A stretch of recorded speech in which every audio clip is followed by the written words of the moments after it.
Okay, let's give me just 1 second here. I have one thing to do here. Okay, let's open in a word of prayer. Lord, thank you for this day. Lord, we just pray that you'll be with us this day. Lord, we just pray for wisdom of world leaders as some very difficult decisions are being made right now. And we just pray that you will give everyone guidance and acting wisely and justly. In Jesus' name, amen. Well, today we're going to talk about widening war, and I think it's pretty obvious about what's going on. We talk about these things, acceleration, convergence, logistics, understanding, and a lot of them are coming to the fore right now. There's just many, many different things that are going on in the Middle East particularly, and that's going to be most of my focus today. I think that we have, I have plenty of other things to talk about, and I just don't know if I'll have time. I don't even know if I have time to get through all the things I really want to talk about today. So,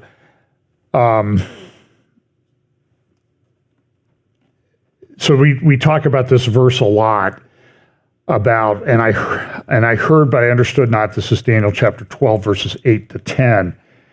And I heard, but I understood not. Excuse me 1 second here. Thought I had this all up. So I heard not, what shall be the end of these things? And he said, go thy way, Daniel, for the words are closed up and sealed till the time of the end. Many shall be purified and made white and tried, but the wicked shall do wickedly, and none of the wicked shall understand, but the wise shall understand. So we talk about this every week because there's a lot of discussion out there right now about what does this mean? Is this Psalm 83? Is Isaiah 17 going to happen? Is Ezekiel 38 and 39? Prophecies about Elam and Jeremiah 49, destruction of Babylon in Revelation. What's Babylon and how does it come together and all these things? So I probably have a little bit different view of some of my friends on this. By the way, I did a couple interviews this week. I did about an hour talk with J.B. Hickson on Not by Works. I did post that on our YouTube channel. I also did a few minutes with Alex Newman at Liberty Sentinel, and that's also on our YouTube channel. And by the way, I'd also recommend that you watch, I think it might start about 14 minutes into the segment, the half-hour program, Dr. Mordecai Kadar. Dr. Kadar is one of the leading Jewish, if not world experts on Islam and Arabic culture. He's just a superb individual, very wise, and has a lot of thoughts. I highly recommend that you would look up and read some of the things that he has. I referred to him a couple weeks ago with that article from JNS, that's Jewish News Syndicate, jns.org, from April, I think it was April 13th of this year, where he talked about somebody that he had had a conversation with, and it laid out in very great detail what could happen in the Middle East in the near future. And it seems to be very, very, very prescient at this time. So one of the things I want to look at here is, I want to go to this passage. Excuse me 1 second.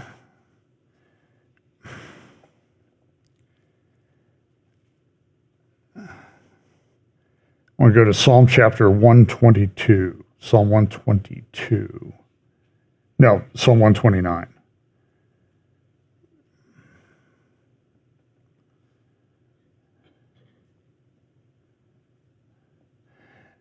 So in Jerusalem, and one of the places I got to visit when I was there back in December was this, which is supposed to open to the public soon if anybody ever starts going to Israel again. As far as I know, all tours have been canceled for the time being. I know Delta announced this week that they're not going to have any flights to Israel till at least November 15th. Things are in quite a bit of state of turmoil. They're at war, and people aren't inclined to go to a war zone. So I know many, many tours have been canceled. I don't know of any that are still there. But in the city of David, the city of David is an interesting discovery. So it was about 16, 17 years ago, maybe 19 years ago, a sewer pipe broke down in the village of Silwan, which is south of the Temple Mount. So the Temple Mount is up here, and then it goes down. And I mean, it goes down to the city of David. It's not, it's much, much lower. By the way, this is one of the reasons why I don't think this theory that the Temple Mount was located in the city of David holds any credence, because to get the elevation correct, they would have had to build a platform about 600 feet high. And there's no evidence. There's no evidence that there was a platform that big. By the way, Joel Kramer the other day, my friend Joel Kramer, I highly recommend his work, put up a video about the Temple Mount and the location of the Temple Mount, and it's just really superb. I mean, Joel is an excellent teacher, excellent archaeologist, so I highly recommend that you go to that. But so this sewer pipe breaks about 18, 19, 20 years ago. They go to fix it, and they start digging, and they start finding stone. And so they start uncovering it, and what they found was the ancient city of David there under the village. So what they've done is they've excavated below the village. So when you see this pilgrimage road, which they are getting ready to open, they had, last I heard, they had less than 100 meters of it to uncover and open up to get all the way from the Pool of Siloam at the south end of the city of David, all the way up to the Temple Mount. And this is the road that the pilgrims would walk on in Jerusalem when they were going up to the Temple Mount. They would go to the Pool of Siloam, which is being uncovered as we speak. It was a large mikvah. And you remember Jesus even used the Pool of Siloam when the man who was born blind, he was told to go wash in the Pool of Siloam. And that's pretty significant because he couldn't see, he couldn't read the law until he saw the light, until he had his vision restored. And it's very similar. It's a typology of us, how we have our spiritual sight given to us. We're blind, but now we can see. And we know that in Romans 11, it talks about Israel being blind, a veil on their hearts, but at one point the veil will be lifted and they will see. And you can read about that more in Hosea chapter 5 and elsewhere. But as the pilgrims would go here, and I think I did a sermon on this last year when we were talking about the triumphal entry in Luke, they would go to this pilgrimage road, and you can see the superstructure they built over top of it because there's a village, an Arab village on top of it. And, if the Arab village collapsed, there would be some people really upset, particularly in the context of everything that's going on over there right now. But this road goes up. It's about 800 meters long from the Pool of Siloam to the Temple Mount. And it goes up in elevation 400 or 500 feet elevation change. So it's steep. But back in those days, it would have been lined with, you can see where they had shops for merchants that would sell things to pilgrims on the road. There are places where people could stop and speak, like little speaker stands.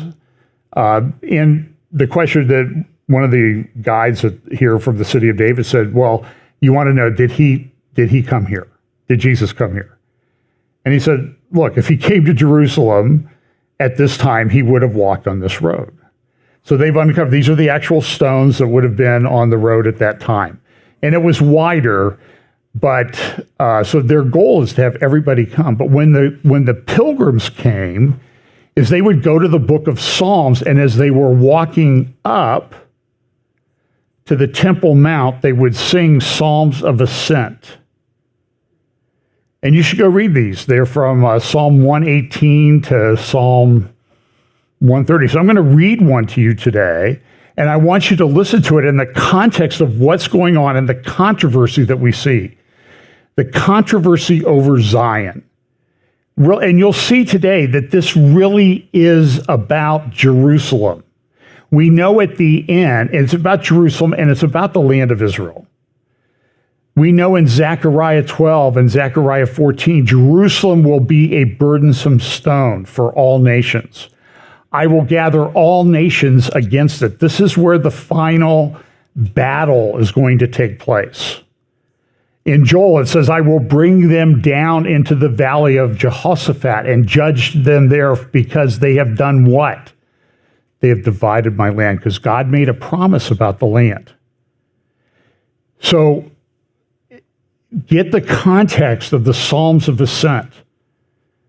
As pilgrims were walking up this to the Temple Mount to do their sacrifice, they've been ritually purified in the mikvah. Now they go up to the Temple Mount. And here's this is a Psalm of Ascents. Psalm 129, many a time they have afflicted. Now, so imagine you're there in Jerusalem and you're walking up to the Temple Mount. This is the holiest site in Israel for the nation of Israel, the people of Israel, the Jews. Many a time they have afflicted me from my youth. Let Israel now say, many a time they have afflicted me from my youth, yet they have not prevailed against me. The plowers plowed on my back. They made their furrows long. The Lord is righteous. He has cut in pieces the cords of the wicked. Now listen to this. Let all those who hate Zion be put to shame and turn back. Let them be as the grass on the housetops, which withers before it grows up, with which the reaper does not fill his hand, nor he who binds sheaves his arms. Neither let those who pass them by them say, the blessing of the Lord be upon you. We bless you in the name of the Lord. So here's a psalm that they were singing, one of the psalms that they would ascend. And go read those. Read one every day for the next couple of weeks, and you'll get through them. So we live at this time. So we had this Hamas thing going on. And in Hebrew, Hamas means violence. If you read for violence against my people, for Hamas against my people. Now, I want to go back, though, just 4 weeks, to the UN General Assembly in New York. I guess it would be, this was on September 22nd. So that would be, I guess, five weeks ago. And listen to a couple parts of the speech of Prime Minister Netanyahu, and then an interview a couple days before with Mohammed bin Salman, because I want to put into context how rapidly things can change. The world has changed dramatically since then. So here's Prime Minister Netanyahu at the UN on September 22nd.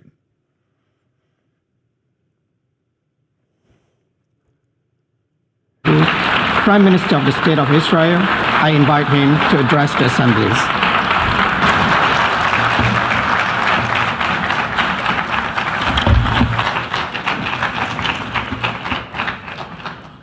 Thank you, Mr. President. Ladies and gentlemen, over 3 millennia ago, our great leader Moses addressed the people of Israel as they were about to enter the Promised Land. He said they would find there two mountains facing one another. Mount Gerizim, the site on which a great blessing would be proclaimed, and Mount Ebal, the site of a great curse. Moses said that the people's fate would be determined by the choice they made between the blessing and the curse. That same choice has echoed down the ages, not just for the people of Israel, but for all humanity. We face such a choice today. It will determine whether we enjoy the blessings of a historic peace, of boundless prosperity and hope, or suffer the curse of a horrific war of terrorism and despair. When I last spoke at this podium 5 years ago, I warned about the tyrants of Tehran. They've been nothing but a curse a curse to their own people, to our region, to the entire world. But at that time, I also spoke about a great blessing that I could see on the horizon. Here's what I said, quote, "The common thread of Iran has brought Israel and many Arab states closer than ever before in a friendship that I have not seen in my lifetime." I said the day would soon arrive when Israel would be able to expand peace beyond Egypt and Jordan to other Arab neighbors, end quote. Now, in countless meetings with world leaders, I made the case that Israel and the Arab states shared many common interests, and that I believed that these many common interests could facilitate a breakthrough for a broader peace in our region. Thank you.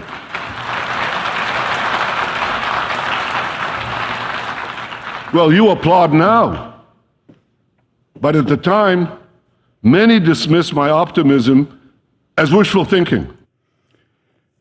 So understand the context. Here he was, we're going to have peace in the Middle East. This is going to be different.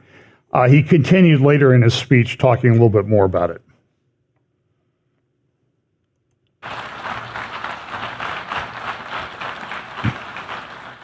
And anti-Semitism must be rejected wherever it appears, whether on the left or on the right, whether in the halls of universities or in the halls of the United Nations.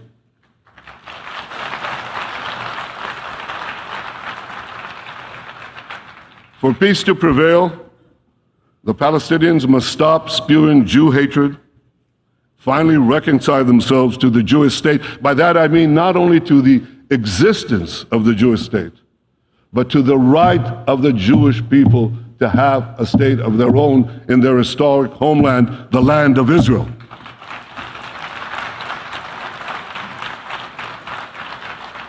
And let me tell you, the people of Israel yearn for such a peace.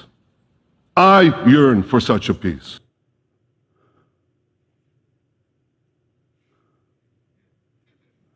Okay, and then here's Mohammed bin Salman a couple days before that on Bret Baier on Fox News. Also mentioned in this deal is Israel.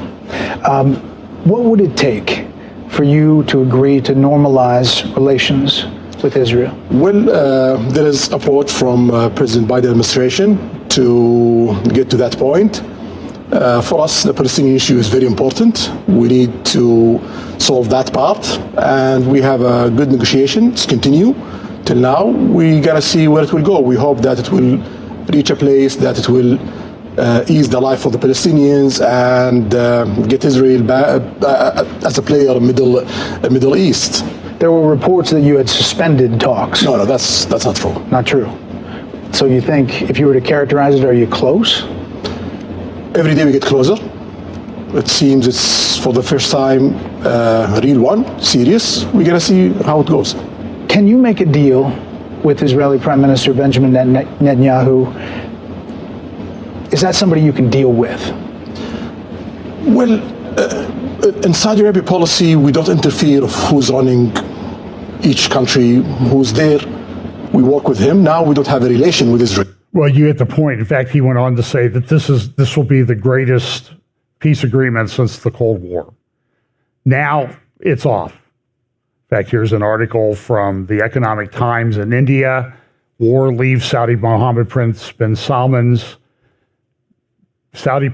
bin Salman's dream of a new Middle East in tatters. Now, I personally think that there's some indication that it might come back.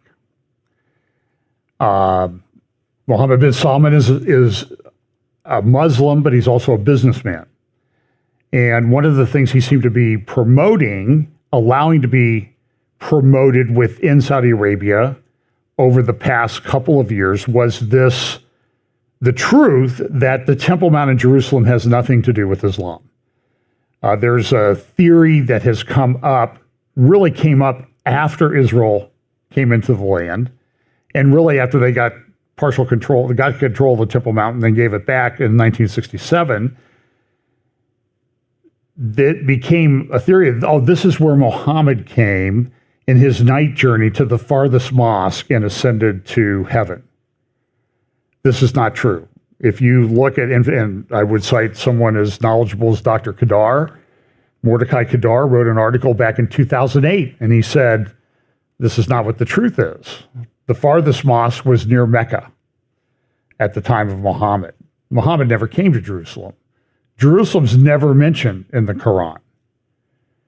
So this is a late developing theory. And so as Mohammed bin Salman has allowed this to be pushed, part of it is to sort of get people away from the Temple Mount. And why does he want to do this? Well, he has built these massive hotels and tourist facilities in Mecca where people will come and stay and spend money. And he wants people to come to Mecca. Mecca, he will become, when he's king, one of his titles will be the keeper of the two holy mosques, or the custodian of the two holy mosques. The Saudi family succeeded to that back in the 1920s when they took over Mecca and Medina, the second holiest place in Islam, where the Prophet Muhammad is buried. His body is buried in Medina by the Prophet's mosque. So when they took over Mecca and Medina back in the 1920s, and then Saudi became a kingdom in about 1932 under King Saud. And to this day, only sons of King Saud have served as kings of Saudi Arabia. So this is relatively recent. King Saud himself died in 1953, and so since 1953, for the last 70 years, it has been sons of King Saud who have sat on the throne of Saudi Arabia, including the most recent one, King Salman. And barring a coup, and that's always a possibility in Saudi Arabia, these things happen. For example, when President Trump went to Saudi Arabia in 2017 on his first foreign visit, Mohammed bin Salman was not the crown prince at the time. He was sort of the assistant crown prince. It was a few months after that he became the crown prince. He appears to be very good friends with Jared Kushner. There's an interview that I want to play parts of, but I do not have time today. There's a guy named Lex Fridman, Fridman. Lex interviewed about 3 weeks ago Jared Kushner on, I think it was October 11th is when they posted it. And Fridman has very interesting interviews. He does all the big tech guys, and he goes into some detail with people. His interviews will be 2, 3, maybe 4 hours long. You think I'm long-winded? Of course, Fridman doesn't have to talk. He's just asking somebody questions, but they're very insightful interviews. So he did Jared Kushner a few weeks ago, and Kushner's friends with Mohammed bin Salman, and he's still talking about the importance of the Abraham Accords, how we wanted to deal with the Palestinians and that sort of thing, and how this could work out. And there's articles that have been written about the podcast. For example, the end state of the war, Israel has to have a secure environment where they don't feel threatened by Gaza. The people in Gaza need to have an environment where they feel like they can live a better life and have opportunities. Listen, right now, all of this seems to be a bit of a pipe dream. We'll talk about that. But things have changed in Saudi Arabia. There's a generational conflict going on. Mohammed bin Salman wants to change things. He wants to change things about Islam, but he cannot go too far as long as his father is alive. And his father's 87 and bad health, may have dementia, maybe he's 86. But look at how things have changed even in the Saudi press. This is what some of the imagery that's being used, AlOza Storm, and then this is from the Arab news down here below, the second Nakba, when they're talking about what's going on there. And they use this term, AlOza Storm, and I'll talk a little bit about a guy named Erdogan, the president of Turkey, and what he had to say just yesterday to a crowd of what was reported to be 1.5 million people in Istanbul, where he sort of, whatever notion somebody had that he was going to make peace with non-Muslims, I think was completely shattered yesterday. as he talked to this crowd. But AlOza Storm, they take the Temple Mount. There is an AlOza Mosque there at the southern end of the Temple Mount, but then they call AlOza the whole compound. And so they make up this notion, oh, they're storming AlOza. They're going to destroy AlOza. And this has been a common theme of radical Islamist Muslims for a long time. In 1929, almost 100 years ago, a rather despicable individual called the Hajj Aman al-Husseini, who was the most important Muslim person outside of Mecca and Medina. He controlled the Temple Mount. He had been given that authority by General Allenby of the British armed forces when the British defeated the Ottomans in Jerusalem in 1917 during World War I. So he appointed this guy to be the custodian of the holy places. And that title still carries forward to this day. But the Hajj Aman al-Husseini was a very despicable man. And in 1929, he started a rumor. There's no question that he did this. He started a rumor that the Jews were going to destroy AlOza. The result of that was that about 70 Jews in Hebron, about 30 miles south of Jerusalem, were slaughtered by Muslims. They went on a rampage. They stabbed and killed babies to death. Does this sound familiar?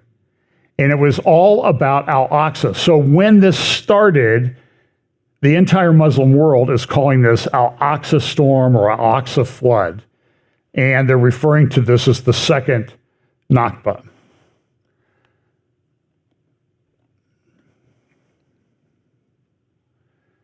You'll see a lot of these things about the people in Iran are sort of projecting power through this. We'll talk a little bit more about this as we go through this.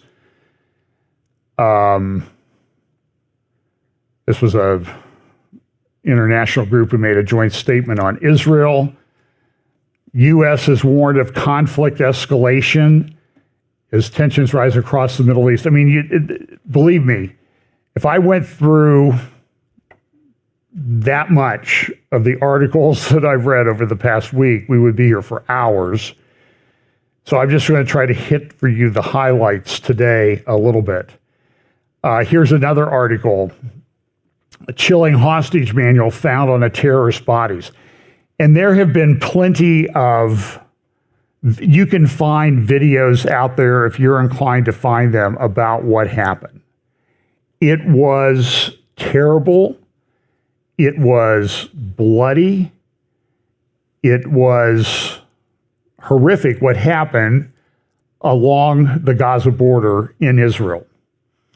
There were 1,500 terrorists killed. There were probably well above 4,000 people, about 2,000 Hamas soldiers and 2,000 citizens came across and did these heinous acts. People driving down the road trying to get away and they're shot dead in their car. And people coming along later and say, I can't drive down the road, there's too many bodies on the road, after Israel got control of the thing. I mean, here's part of what the manual says, what they're supposed to do. Kill anyone that may pose a threat or cause a distraction or disturb it.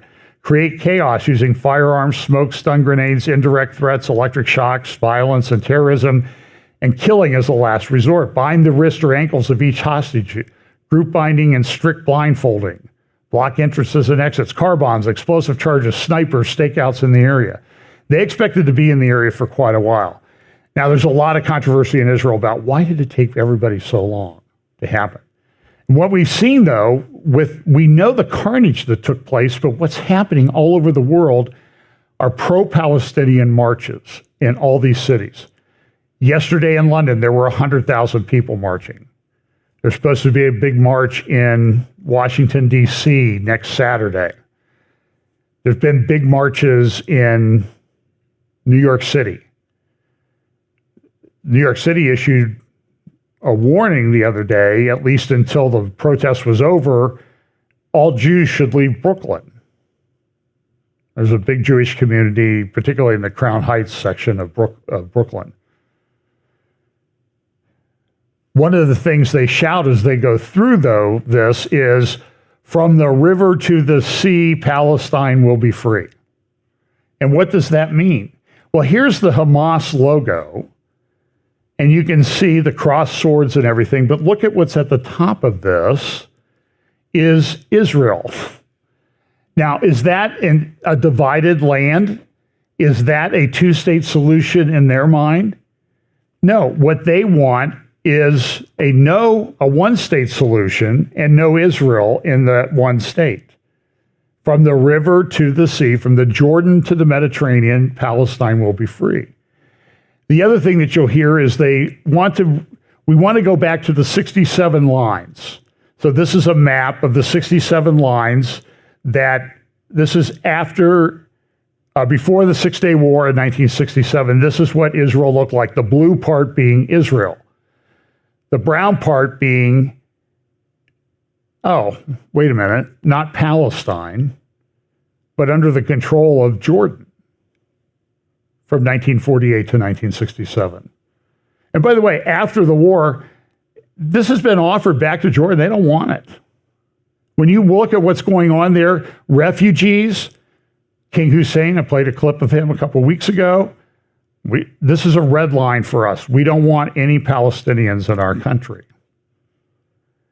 And I believe until recently, and it may still be true, I'm not exactly sure, in Jordan, Palestinians could not get passports. They cannot vote. They cannot work in certain jobs. This is in an Arab country. I can show you pictures of the Yarmouk refugee camp in the city of Damascus that has just been completely obliterated in the Syrian civil war. Now, look, Assad says, well, there was ISIS people there, so we had to do this. It looks just like Gaza does today. It's rubble.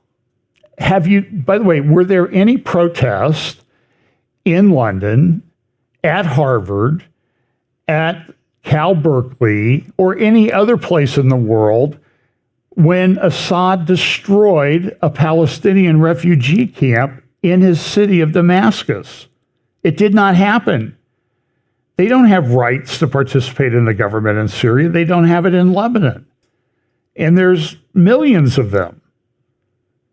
So just stop with this. And by the way, you want to go to the 67, or they say 1967 borders. I say the 67 borders. Well, look, how about we go to the 67 borders and divide the land up based on the 967 BC borders during the kingdom of David and Salman. How about that? How about those borders, which are historical? By the way, this area was not Palestine. It was Transjordan, the brown area. And by the way, down here in the corner, in the left-hand corner, in the middle, I guess that wouldn't be the corner, the left-handed side, left-hand side of this, that's Gaza. Gaza did not belong to Israel. It belonged to Egypt. Egypt controls that border. In fact, there are bigger fortifications along the Egypt-Gaza border than along the Israel-Gaza border.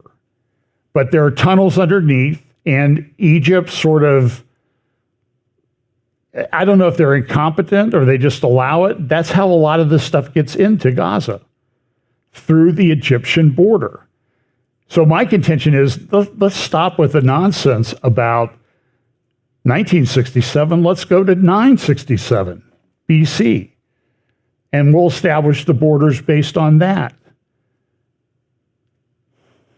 But nobody seems to want to do that. Here's a picture of a kibbutz. I saw the lady, Adele. She spoke to us when we went to the kibbutz at Niram. She's a spokesperson for the kibbutz there. She spoke to the group when we went down there for the Christian Media Summit in December. She's in the U.S. right now. She's had to evacuate Niram. She was interviewed on Fox News the other night. Her name is Adele, and you can probably find that interview on Fox. It was Fox and Friends in the morning, I think on Wednesday, that she was interviewed. But here is a kibbutz. And what's the deal with this kibbutz? This is where 2 small children, toddlers, hid out. They were shot dead by Hamas. The stories are just horrific. Now, they've finally been able to get a lot of these videos compiled and showed them to international journalists. And I believe there's an archive that may have been released today of things that they're being showed.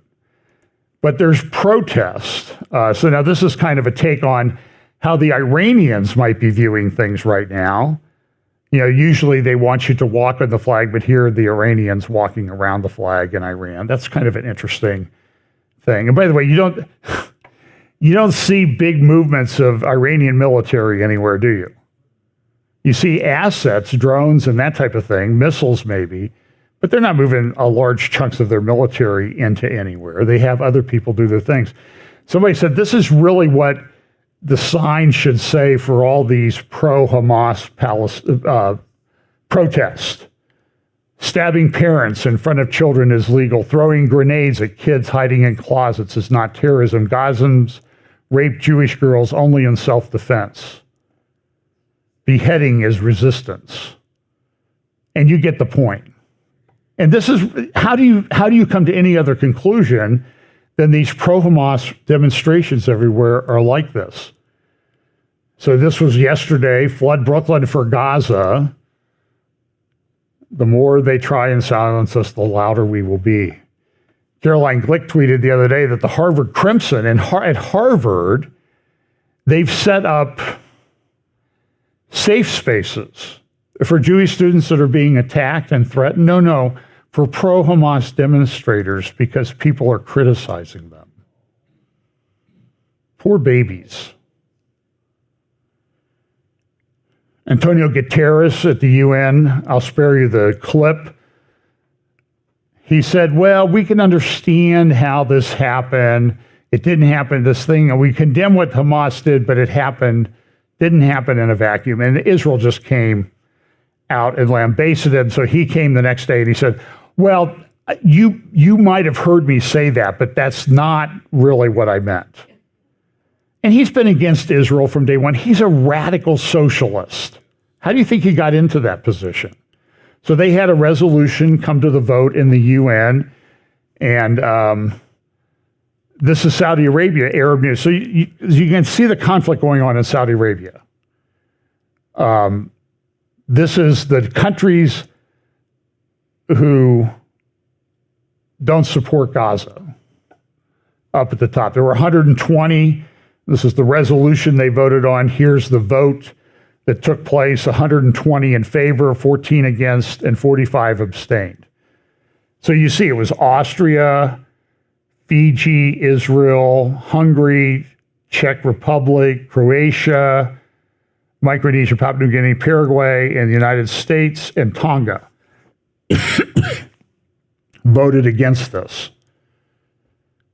And everybody else, and it didn't really condemn Hamas. It said, well, we have to protect the civilians in this area.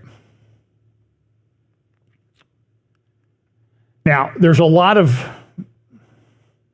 going back and forth in Israel. How did this security breach happen? Somebody really messed up. Netanyahu, the other day, just a couple days ago, said, look, there's going to have to be people accountable.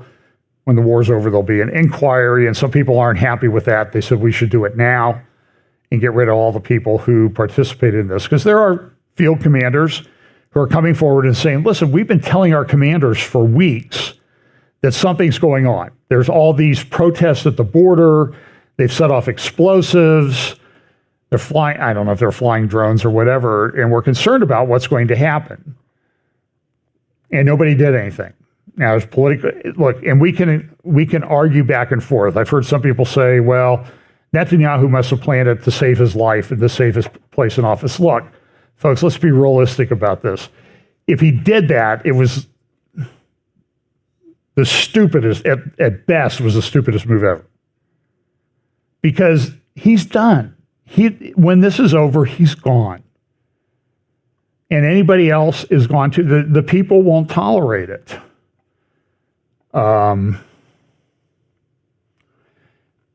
So here is an interesting picture. So Putin had a bunch of Hamas people come to Israel, or to Moscow to meet with him. And he gave a speech. Oh, we shouldn't attack the civilians. We have to respect the women and children and civilian populations. Like, he's the one who should be saying this to the world after a year and a half, almost 2 years in Ukraine. As I said before, if hypocrisy was water, the world would be experiencing another Noah's flood. But here is a prayer in Moscow. This is kind of an interesting picture. And do you see that they have their backs turned to one of the cathedrals, Russian Orthodox cathedrals in Moscow? They're praying towards Mecca. This is indicative of a problem within Russian society, because years ago, Foreign Policy and Foreign Affairs and other publications were saying Moscow, Russia, has a Muslim problem. Even back then, this is 6-7 years ago, it was estimated that Russia had, the population of Moscow was 25% Muslim. Of Moscow. This is a problem. I think it's changed. There have been reports for a long time that the Russian military is on the verge of becoming Islamic, majority Islamic. Now, I don't know where that stands. I've heard this off and on, but I heard it was going to be 2050, then 2040, then 2030, and then I heard, it's going to happen by 2025. And maybe it is, I don't know. Depends how many have been actually killed in Ukraine, which is pretty much an unknown number. But it's been a lot, and way more on the Ukrainian side. And so this is a report of the meeting. Russia says it discussed release of hostages and meeting with visiting Hamas official. Here's another one. This is the Prime Minister of Qatar, I don't know how you say it, Qatar, came out and said, look, you shouldn't do collective punishment. That's not good. You should have a ceasefire. So these are some pictures of,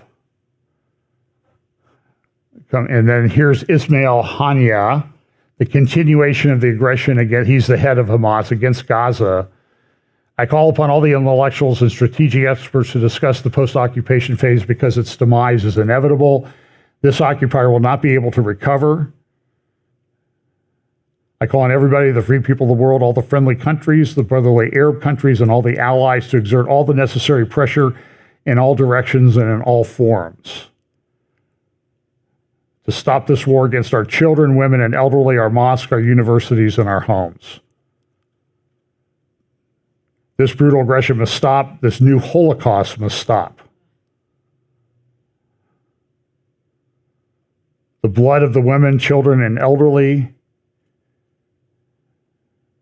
I'm not saying this blood is not calling for your help. We are the ones who need this blood so it awakens within us the revolutionary spirit, so it awakens within us resolve, so it awakens within us the spirit of challenge and pushes us to move forward.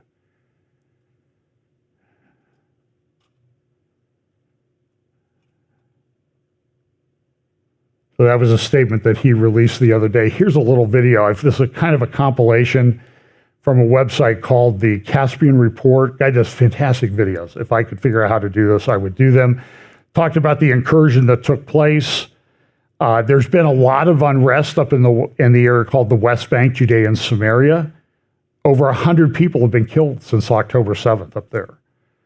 So they have 300,000 troops. There's supposedly maybe 40,000 Hamas fighters. that are there. And so Israel, this was made last week, Israel was planning at the time to go in and make a incursion into Gaza. And look how densely packed together Gaza is. This is Gaza City. So Israel's going to have to go in. They've actually started going in. Now, the last I heard was that no Israeli soldiers have been killed or casualties. But they waited a while because they wanted to prepare the area. So there was a question about how do we go about preparing the area? And some people say you starve them out. You let them run out of fuel, because to keep the air moving in these tunnels, they need fuel. They're running short on fuel. That's why they're asking for fuel in exchange for hostages. Now they've released a couple Americans, a couple Israelis, an 85-year-old woman. And she came back and she said, well, I'm fine. They treated me well. Well, her husband's still being held. What do you expect her to say? This is intelligence that the IDF released the other day about the Hamas headquarters located underneath a large hospital in Gaza City. This is a graphic that they made up.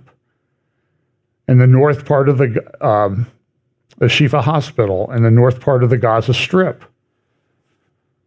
And underneath there are tunnels that connect all these different places. Well, what is Israel supposed to do? They're using human shields. That violates the laws of war.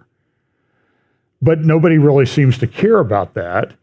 So this is another graphic about the tunnel system that's in there.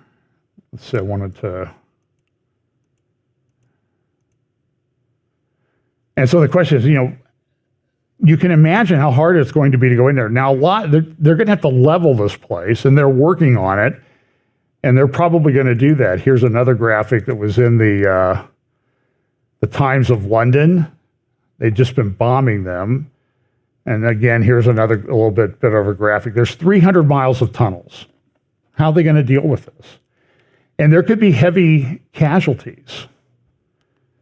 The Times of London, I thought, had a kind of insightful editorial cartoon the other day. It was this. Somebody asked, scientists asking a robot, could AI cause a war and pose a threat to humanity? And the robot says, looks like you're pretty good at doing that by yourselves. So they've started to go in. Just a tremendous amount of firepower. You can see the destruction that's being leveled in Gaza. There's a lot of back and forth between Netanyahu and his cabinet. Netanyahu came out after he announced the war. I'll show you the video of that in just a moment. And he said, nobody told me about this. And then he came out and apologized for having tweeted that. Again, I'm telling you, that was a very bad thing to do politically. And I just don't think there's any way he survives this politically, whether you like him or not. There's plenty of people in Israel that don't. A lot of people going to Israel to serve. They've had a call up, and they said in the call up, 300,000 people came. We called up 300,000. We had 160% report rate, which means a lot of people who are in the retired reserves are showing up ready to fight, and they don't have equipment. They don't have body armor and that sort of thing. So they'll go in there with tanks, and I'll play you a clip in a minute if I remember. Just remind me to play the Doran clip. Just remind me by the end. I have to insert it into my presentation. So here's some of the pictures of Israel going into Gaza. You can see the Tehran Times. It's just brutal. Of course, Israel went in, and then they came back out, and Hamas came out and said, look, they're scared of us. They're running for their lives. And it was part of a thing. Here's Netanyahu's announcement. It's about a minute and a half. This is translated of going in the war. We clarify there's one thing we have to recognize. There are moments where a nation faces two possibilities, to be or not to be. We are now in such a test, and there's no question how it's going to end. We are going to be the ones to prevail.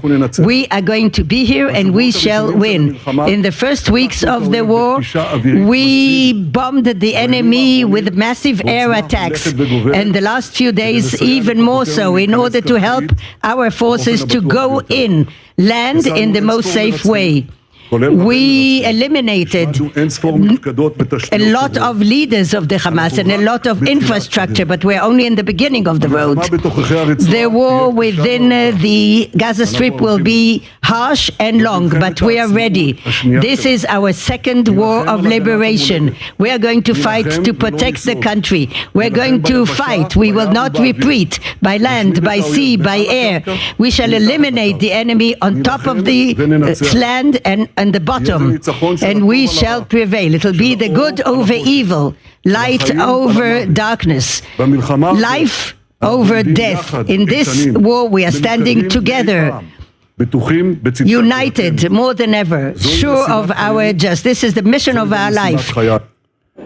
So that's Netanyahu, and he went on, talked about 10 minutes, and then Gallant came and talked. They were on the air for about 25 minutes. So these are just some of the stats. I'm going to be kind of interspersed with some things that I'm talking about. So here, this is in between October 7th and October 25th, the rocket attacks. 570 towns in Israel had emergency alarms. 4,925 Israeli citizens had to run to a secure area. I have some more stats in just a minute. A lot of belief that Iran is behind this. More and more evidence of that, but for some reason, our government, our president, and his State Department doesn't seem to be able to say what the truth really is. While all this is going on, everybody's distracted. Russia's sort of increasing its attacks in Ukraine. This is a brutal war there. As I said, Netanyahu called this our second war of independence. Now, I want to talk about Erdogan for a few minutes. So here's Erdogan. He was supposed to come to Israel within the next week or so for talks with Netanyahu and the Israeli government. As you can imagine, that's off. Instead of sort of, well, let's talk about this reasonably. This is JNS Article. This is one of Erdogan's main mouthpieces. He's talking about this. Here's JNS Article today, relating this rally in Istanbul that Erdogan spoke at yesterday. Supposedly 1.5 million people, and you can see the big crowd, and you see the poster behind the speaker's podium. Here's a close-up of that. This is what was used to fire up the crowd. We have to protect AlOza. This is the Dome of the Rock. They use this all the time. So Netanyahu, Erdogan gave this speech. You see his wife there and all his leaders, and you see the Muslim scarf the Palestinian scarf that he's wearing with the Palestinian flag on one side and the Turkish flag on the other. And he said, these are just some of the things that he said in this speech. We can come at any night unexpectedly, talking about going to Israel. Today, some people see Gaza as a place that is far away and has nothing to do with us. And unfortunately, they can't even say this openly. However, Gaza was what Adana was for this nation a century ago, because right now they're celebrating the 100th anniversary of the nation of Turkey. After the Ottomans fell in 1923, there were some treaties, one of them the Treaty of Lausanne, which Erdogan hates, trying to undo this with facts on the ground necessarily. So they're in a big important thing. So he says this: Hamas is not a terrorist organization. It is a liberation organization. They are freedom fighters. Netanyahu is a terrorist. There's no victor or winner except Allah. Israel, how did you end up in these lands? You are an invader. Turkey owes you nothing, but the West owes you much. How did the Ottomans end up with them? By an invasion. Again, if hypocrisy was water, the world would drown. I address you, West, do you want to resurrect the Crusades? You should know that this nation is not dead. Know that whatever we were in Libya, in Karabakh, and Azerbaijan, that's where we are in the Middle East. And I'll have to talk about the Azerbaijan-Armenia dispute in Karabakh, where they forced the Armenians out. They ethnically cleansed the Armenians. And Netanyahu, Erdogan would say, well, this is because we have a shared border with Azerbaijan. It's like this wide on the map. It's barely a border. But they wanted to ethnically cleanse this area. And there's other reasons for that. Israel cannot move, he said, without them. The West is most to blame for Gaza. It's the fault of the West. Israel cannot move without them. And even if it does, it'll collapse in 3 days. It's tragic comedy how the West is trying to cover for Israel. The Western leaders aren't even calling for a ceasefire. Look at what's happened. No electricity, no water, no food, no medical supplies, no hospitals. They are operating without anesthesia and in the dark. O world, you have become blind. The savagery of Israel. In Salah, he says, we shall see those days. 75 years of oppression will end. The West will one day leave, and Israel will be left all alone with the people they oppressed for 75 years. Rest assured that you will be in need of Turkey's help. Listen to us. Open the doors for aid. Open the doors to us that we may come in. So Michael Doran tweeted this. He says, this is the point where I admit that my dream of a new dawn in Turkey-Israeli relations is fading. Doran is a very intelligent guy. Might have some issues. I think there's some issues I have with him. But so he says here, look, we will declare Israel a war criminal. We are already working on this, lower right-hand side, or lower part of that tweet. Everyone knows that Israel is just a pawn in the region that can be sacrificed when the time comes.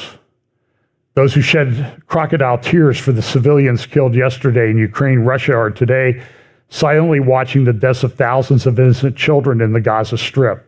The West is responsible for what is happening in the Gaza Strip. The massacre there is entirely the work of the West. And then this tweet also has interesting, here's the English language of this tweet. The audience chants they want to see the Turkish army in Gaza. And the answer is, it's an Islamic chant. We may show up one night without an appointment. And then this tweet notes Baku, that's Azerbaijan, supplies a high percentage of Israel's oil. The oil goes from the coast of Turkey and then to Israel, and it goes in a pipeline across Turkey. And here's what that pipeline map looks like. And they're saying, why don't you cut them off, Erdogan? Cut them off, Erdogan, and get rid of them. But then this is probably the most interesting tweet of all. This is a tweet from Esra Erdogan. She goes the name Esra Turkey, Turke. She is the daughter of Erdogan. She happens to be married. I know this is hard to believe. People complain about sort of almost incestuous relationships within American government. My own experience in D.C. has been that when you start talking to people in D.C., everybody's been married to somebody else who's been now married to somebody else who runs this agency or that legal department. Oh yeah, my ex-wife's husband runs that legal department. And my new wife, she ran that legal department. And then they go to these big firms and make millions of dollars. She happens to be married to the finance minister of Turkey. And there's been a number of things. I think they had to get rid of Erdogan's son because they just couldn't keep with the scandal. But here's what that tweet really says. Our Mohammedan army will come one night by surprise to support the people of Palestine. And then she says this is from the speech yesterday. Soon we will see the cross broken under the Islamic crescent. This is what Erdogan said yesterday. Does that sound like he's a man of peace right now? But we know Turkey's very significant in end times Bible prophecy with Ezekiel 38 and 39. It's clear that they're part of this. And remember what he did a number of years ago. This is Hagia Sophia, the largest church in Christendom, built back, I don't know, 1,000 years. I mean, it stood for over 1,000 years. He turned it back into it was a museum, it was a church, then a museum. Now he's turning it back into a mosque. Now, I don't think Christians have been protesting this. And remember, I refer you to this map again. When Trump went to move the U.S. Embassy to announce that and to move the U.S. Embassy to Jerusalem in 2017, December 2017, within a few days, this map appeared in one of Erdogan's propaganda mouthpiece newspapers, JNS Article. And I've said, I think I said this with J.B. Hickson, this is like all the prophecy teachers. We all have, Ezekiel 38 and 39 maps. And lo and behold, here 6 years ago, Erdogan put up maybe the best one ever because he included the stand republics in Central Asia. And I think those play a role in all of this. So, I don't have time. But did you hear about this hurricane down in Acapulco? Category 5. How many of you even heard about it? It just destroyed Acapulco. I mean, it may never recover. It's had enough problems with the drug gangs and everything. So here's this opinion piece in the Arab News. The Israeli war against Hamas must not be a war against Gaza. Now everybody's concerned about that. Here's what the Iranian foreign minister said. No one can guarantee the control of the situation and the non-expansion of the conflicts. And that's the concern. It's going to go forward. Here's a picture of the tunnels that they've built. This was back in 2017. This was a tunnel entrance that they found and uncovered. Netanyahu, again, this is our second war of independence. This is, again, another Shabbat table setting representing the 229 hostages that are still being held. Here's Wall Street, New York Times, yesterday talking about the ground war starting. This is an interesting article. This is from Israel Hayom this morning about what the Ayatollah says, but on the right is a picture of all the hostages. And a couple dozen of these are little children. I mean, I saw a picture of this cute little blonde, curly-haired 3-year-old. She's a hostage there. So don't tell me about cruelty or anything like that. And so now the question is Tehran going to get involved? That's the question that everybody's asking. This is kind of a difficult problem. This is a picture of soldiers overlooking the city of Metula in the north. This is farthest north town, village, city in Israel, up against the Lebanon border. And here's what some of the rest, this is in Israel Hayom this morning. We will not return if Hezbollah is not eliminated. Residents of Metula who were evicted from their homes in sharp criticism from the hotel in Tiberias, we will rebuild the community, not sure in the same place. On the other hand, they say we will return in any situation, this is our home. And others say we're not going to return until Hezbollah is defeated. And so there's been this evacuation. Of course, this is a map of north part of Israel. Metula would be in that dark area in the center. Over here on the right, let's see if I can get my laser pointer going. I wish this was bigger, but so this is Tel Dan over here in this area. And then if you've ever been to Tel Dan, this is the Tel at Tel Dan, ancient city of Dan, where the holy place was, where Jeroboam put up the golden calf, one of the golden calves. This is a town called Gejar, and this is called Sheva Farms. It's a disputed area. Lebanon claims it, but back in the Six-Day War in 1967, it was part of Syria. In fact, along the north part of the Tel here, there's a trench that was dug by the Israeli soldiers for protection during the Six-Day War.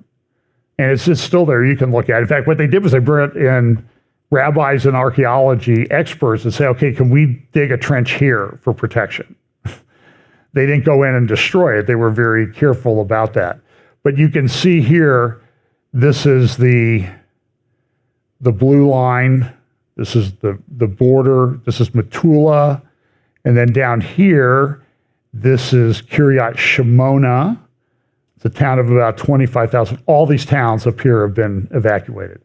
And then there's roads that go across the Lebanon border. PM and I drove these roads right along the border when we were there back in, actually the road we picked up was down here just outside of Kiryat Shimona. And then we drove across the border all the way over to Nahariya. But here's the stats from the war so far. Rockets fired into Israel, 7,500. This is unprecedented. Reservists called up, 360,000. Israeli hostages, 229. Although 4 were released, and there was a news report I saw this morning that 8 Russian nationals may be released after Putin gave Hamas some favorable publicity. Internally displaced Israelis, 125,000. And the question is, when are they going to go back? In Gaza, there's 700,000 displaced, 18,000, almost 19,000 injured, 7,300 dead, 7,000 military attacks or talk. In the West Bank, though, there's a problem. 102 Palestinian deaths, 1 Israeli murdered, and over 1,000 detained. These are really unprecedented numbers. But these are the towns along the border. That's 13, 9, 5, 8. These are the ones that have been evacuated. And the question is, when are they going back? Here's the towns along the Gaza Strip that have been evacuated, the kibbutzes, villages, towns. Now, people were initially told, well, you're probably not going to get back for 3 months. Now, some of them are saying that they've heard that it's really more like 3 years. That's north and south. These people, Kiryat Shimona is 25,000 people. It's like Delaware, the city of Delaware here, and it's evacuated. What happens to all those businesses, people that own those businesses? And how long can they go to survive this? This is a map that the Israeli Institute for National Security Studies put up about who's supporting Israel, that's the blue, and who's supporting the Palestinians, that's the red. Kind of interesting the way that map is breaking down. People are talking about this. I really don't have time to go into it. This is a real test for America. What's Biden going to do? What's he doing? I haven't had time to try. I've been trying to figure it out, and I don't know what the guy's doing, or whoever's running the show is doing. I know that Obama came out and gave some very, what I would term, pro-Hamas statements the other day. And if I do a midweek update this week, which is likely, I will put something in that. And I'll probably do a Kushner interview with Lex Fridman. I'll talk about what Obama said. It's not encouraging. Qatar is involved in this. They fund Hamas. They're Muslim Brotherhood. Hamas was originally out of the Muslim Brotherhood. They get funding from Qatar. And so Qatar's playing both sides of this right now. They want to look like, well, we're the peacemakers, but they're also funding, they wanted the support in the Arab world, and they're very wealthy. And lo and behold, this is from the Peninsula. This is the front page of their paper the other day. Who shows up to see the prime minister or foreign minister of Qatar?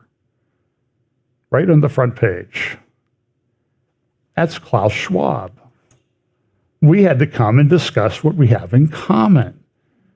Qatar they put up Al Jazeera, which is pure propaganda. They were meeting with people from Turkey and other countries.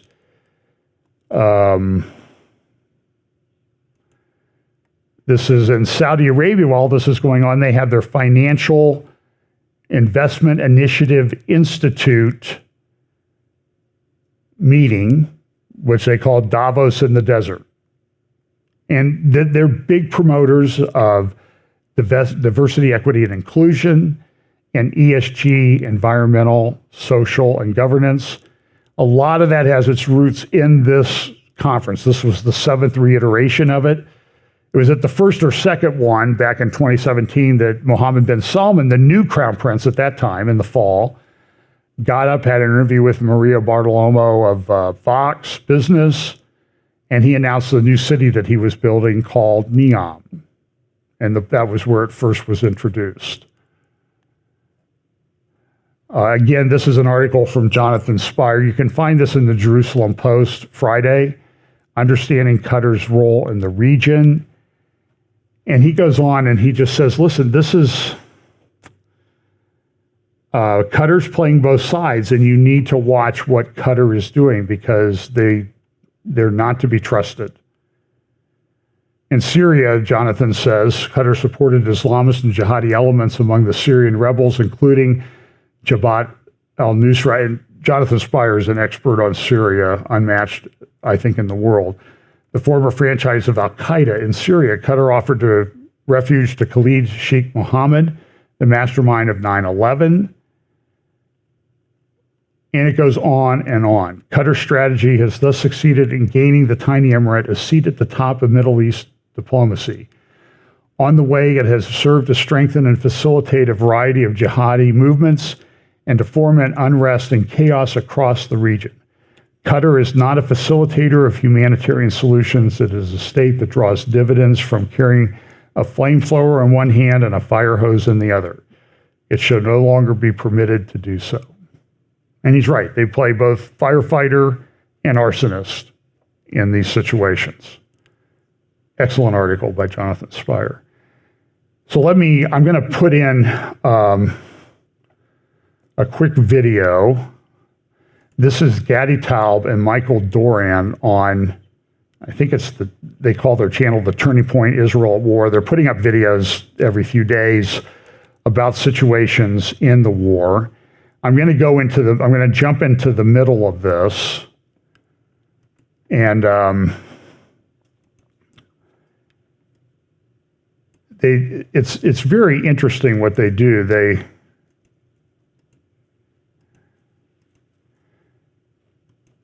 Okay, so here's Gadi Taub and then Michael Doran, and you'll see what they're talking about. They're talking about the nature of the war that's being fought. I think this is a brilliant discussion, very important.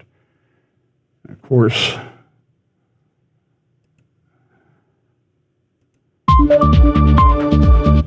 The generations of Moshe Dayan and Yitzhak Rabin, of the warriors, assumed that Jewish existence would need to be vigilant, that we could not let go of the sword. There's this famous Golda Meir quote that said, when Arabs put down their weapons, there will be peace. When Jews put down their weapons, they will be killed. And we were reminded of that. We have been reeling for a long time from the illusion of Oslo, from the illusion of peace, from the illusion that our neighbors have accepted us.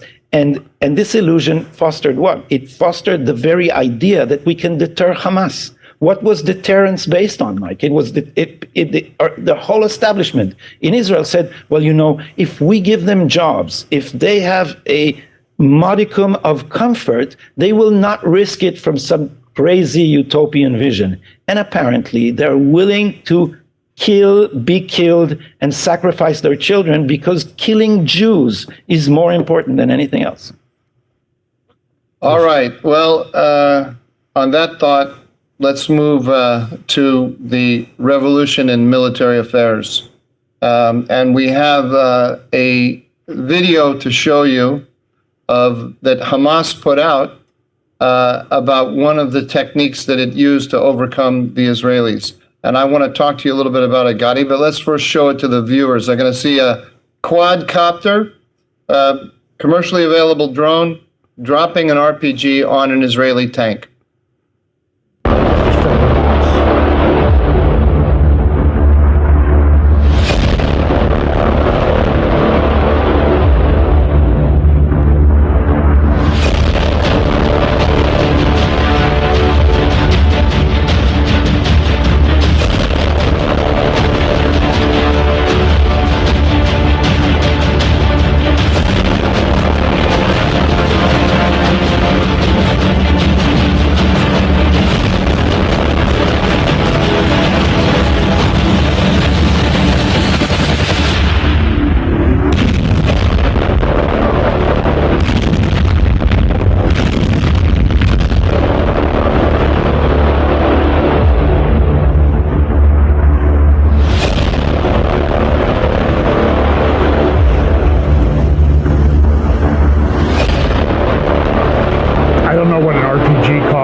these quadcopters could probably be bought for a couple $1,000s. Okay, so there you have it, Gadi. That what the Iranians have been doing for the last 5-10 years, even longer, they have been distributing to all of their allies in the region their network of proxies and agents. They've been distributing disruptive military technologies. This is mainly, but not exclusively, missiles, drones, and cruise missiles, which they combine together in the same strike packages, and they can overcome the defenses of any adversary, including Israel and the United States. How does it work in combination? Well, because what happens when you put them in, they all have different flight patterns and different flight behavior, and so they can overcome both the sensors and the interceptors of even the most sophisticated systems, including Iron Dome and David Sling and the THAAD that the Americans have, and so on. It has created what in military terms we call an offense dominant regime. What's offense dominant? I can give it to you in very simple terms. I have a pistol, you have a Kevlar vest. I can shoot 6 bullets at you with my pistol. Your Kevlar vest is going to stop 5 of those bullets. That's from a statistical point of view, from the point of view of the builders of the makers, manufacturers of Kevlar vests. That's a fantastic vest. It's going to stop 5 out of 6 bullets. But if I have 6 bullets to shoot at you, that fantastic statistical analysis is wonderful. Except if I get a medical analysis, you're dead because one of those bullets got through. That's an offense-dominant regime. And when you add to the fact that just to go on with the metaphor, the Kevlar vest is much more expensive than the bullets. You see what we just saw there is a quadcopter in that video. That's a quadcopter that is commercially available. You can buy it at Walmart, and it's dropping a twin charge RPG. One blows a hole in the armor, and the other then blows it up. The American tanks, all tanks, American tanks, Israeli tanks, they are susceptible to vertical attack. They were built originally with the idea in mind that the anti-tank weapons were going to come at them horizontally. So they have good armor on the sides, but not on the top. They can be penetrated on the top. So that's I don't know how much. Is it a $5 million tank? Something like that. Maybe it's 7, 5, whatever. A lot of money. Then you have these quadcopters, these drones cost nothing. They cost nothing. They cost nothing. I haven't priced them. So you can basically $2,000 maybe. So for say $2,000 and whatever the RPG costs, you can blow up tanks, and you can buy a legion of them. And think about not just the tank, the cost of the tank itself, but also the crew. The crew then becomes vulnerable, and it takes, how long does it take to train a talented crew? A proficient crew, maybe 2 years. That's a huge cost, investment, but also people. If you can, and think about it, how sensitive Israel is to captives. If you can take a tank crew captive, that's also huge political leverage that you have. This is an advantage that the Iranians have given to all of their entire network, and it's an advantage over Israel and an advantage over the United States. We've spent so much time talking in the last 5-7 years about the Iranian nuclear capabilities that we have lost sight about these disruptive conventional capabilities that they have. They're using them in they're relatively unsophisticated weapons, which they're using in very sophisticated ways, and we see the results on October 6th. And how does this relate? So I want to just finish up with this. So remember, this is northern Israel, And I could put up a map of Gaza and that type of thing with all the different communities again. But this is a graphic that was prepared by the Institute for National Security Studies. And it shows the rocket attacks. So this is going to compress the rocket attacks between October 7th and October 18th into about, I don't know, maybe 20 seconds. So look at this and how these rocket attacks happened. Then you'll see some from the north.